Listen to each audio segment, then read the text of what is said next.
position gain လို့ပြောလိုက်တာနဲ့အားလုံးရဲ့မျက်လုံးထဲမှာပြင်းပြင်းမဲ့နီးပြဘက်ကွာရီယိုလာရဲ့အသေးထွက်တဲ့ manager back ကြောင် review လုပ်ရမှာဖြစ်ပါတယ်အားလုံးပဲမင်္ဂလာပါကျွန်တော်ကတော့ Yan Star Asia မှာ2013-2014ဘိုင်ယန်မျိုးနဲ့မှာဘက်ကွာရီယိုလာကျန်းခဲ့တော့နှစ်ကို inspire ယူပြီးထုတ်ထားတဲ့ back ပဲဖြစ်ပါတယ် position gain 89 outright 89နဲ့လာတယ်အရင်တစ်ခါလာတော့အဲ့လိုမျိုး position gain တစ်ခုလည်းနဲ့မလာဘူးနှစ်ခုတွဲပြီးလာတာဖြစ်တဲ့အတွက် position gain ကို win အနေနဲ့တွဲဆော်လို့ကောင်းမယ်သူမှာပါတဲ့ link player diagonal long pass B လို့ခေါ်တယ်ဒီမှာကျွန်တော်ပြပေးထားတယ် center piece က right wing ဒါမှမဟုတ် left wing ဖြစ်ရမယ် play style က creative playmaker ဖြစ်ရမယ် key man က LBRB ဖြစ်ရမယ် offensive fullback ဖြစ်ရမယ်ဆိုလိုတဲ့ဘောက right wing ဒါမှမဟုတ် left wing ကကောင်ဘောလုံးရလို့ရှိရင်နောက်ကနေပြေးတက်လာတဲ့ offensive fullback တွေကိုလမ်းပြီးတင်ပေးမယ်အကောင်တွေကကိုးသွင်းမယ်ကြည့်လိုက်ရင်တော့ပုံမှန်လေးပဲဝင်းမှာရတဲ့ကောင်ကနောက်ကတက်လာမယ့်ကောင် crossing ပေးမယ်ဒါပေမဲ့တကယ်ပွဲကြတော့မလွယ်ဘူးလားလို့လေဝင်းမှာဘောလုံးရတယ်ဘောလုံးရတဲ့ကောင်ကနေပြီးနောက်ကပြေးတက်လာမယ့်ကောင်စောင့်ရမယ်အဲ့စောင့်ပြီးတော့လမ်းပြီး crossing ပေးရမယ်တို့တော့ခက်ခဲတယ်လို့တော့မြင်တယ် brother တို့ရောစောကြည့်ရတာဘယ်လိုလဲ link play 3ပြည့်ရလားကျွန်တော်ကတော့ link play တိတ်ပြီးတော့မ3ပြည့်ဘူးဒီတိုင်းလေးပဲစောရတာတော်တော်ကြီးအဆင်ပြေတဲ့အနေထားမှာတော့ရှိတယ် position game ကိုအဲ့ဒါဆိုရင်သူနဲ့လိုက်တဲ့ formation တွေတစ်ချက်ပြောအောင် in နဲ့3မှာဝင်းနေနဲ့စောမှာ outward 89 effect ကဝင်မှာဖြစ်တယ်ဝင်းနေနဲ့မစောဘဲနဲ့ကျွန်တော်တို့4-3-1နဲ့တို့4-4နဲ့တို့4-2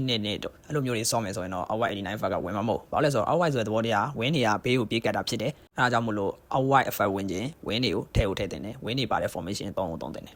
ဒါကတော့သူနဲ့လိုက်တဲ့ individual instructions တွေပေါ့နော်ကျွန်တော်တို့ထားတာပေါ့ဒီမှာသတိပြုစရာတစ်ခုတော့ရှိပါတယ် win back တွေကသူ့ရဲ့ကစားပုံမှာရှေ့တက်တာဖြစ်တဲ့အတွက်နှစ်ဖက်လုံး offensive ထားလို့တော့မရဘူးတစ်ဖက်ကိုပုံမှန်တိုင်းပဲ defensive ထားတစ်ဖက်ကို offensive ထားဒီ Guardiola ရဲ့ manager back ကအဓိကအားထားတာ left back right back တွေကိုအားထားတာဖြစ်ပါတယ်နှစ်ဖက်လုံး offensive ထားလိုက်မယ်ဆိုရင်နောက်တန်းအပေါက်ကြီးဖြစ်နေလိမ့်မယ်အားကြောင့်မလို့တစ်ဖက်ကို offensive တစ်ဖက်ကို defensive ထားပါကွင်းလည်မှာလည်းအတူတူပဲ box to box whole player anchorman creative playmaker destroyer အေးသေးချာချာမှန်ကန်လေးထားပါအကောင်းဆုံးကတော့ whole player box to box နဲ့ anchorman အတွက်ဒါမှမဟုတ်ရင် orchestrator ရဲ့ whole player ရဲ့ destroyer ရဲ့အတွက် whole player တော့ AMF ကိုထားပြအောင်ထားပါ one touch pass ပါတဲ့ midfield ကိုဦးစားပေးပြီးထားပါ one touch pass မပါဘူးဆိုရင် skill အပ်လိုက်ပါ one touch pass မပါဘဲနဲ့ဆော့မယ်ဆိုရင်တော့ကိုကပုတ်ပြီးဆော့မှာဖြစ်တဲ့အတွက် light လူရတာလွယ်သွားလိမ့်မယ်အဲကြောင့် long ball counter နဲ့တစ်ချက်လောက်ထောက်လိုက်ရင်တကူပေးရလိမ့်မယ်ဒီမှာလည်းကျွန်တော်ဆော့ထားတဲ့ game play ကိုခုနကလေးပြထားပေးပါတယ်